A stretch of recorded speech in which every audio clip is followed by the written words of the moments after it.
PC cool.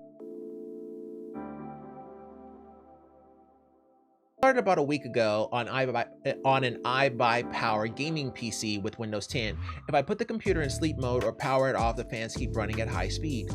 I tried several things like turning off quick startup. I already know what everybody's thinking, that his fans are hooked up to his power supply, which may be a possibility. I tried several things like turning off quick startup, running system diagnostics, updating drivers, and about a half dozen other things I found online, and nothing has worked. The PC is only about a month old. I messaged customer support and I'm waiting to hear back. Any help is appreciated. Yeah, it sounds like your fans are connected directly to your power supply instead of to your motherboard.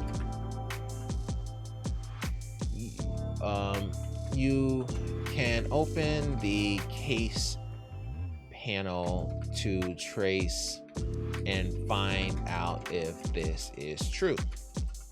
If it is, you can't control them.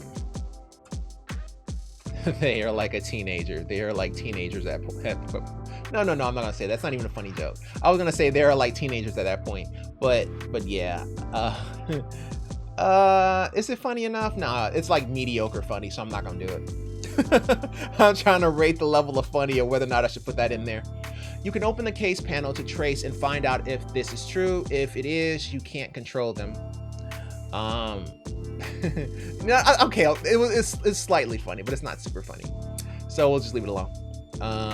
But yeah, that's true. If it's going directly into the power supply, then you can't control it. The only way you can control it is if it's on the motherboard or if it's on a fan header or a connector or something like that.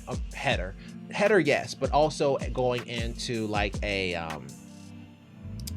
what is it called? It's like a receiver for a fan header, so you can control it like on the front of your screen or in software.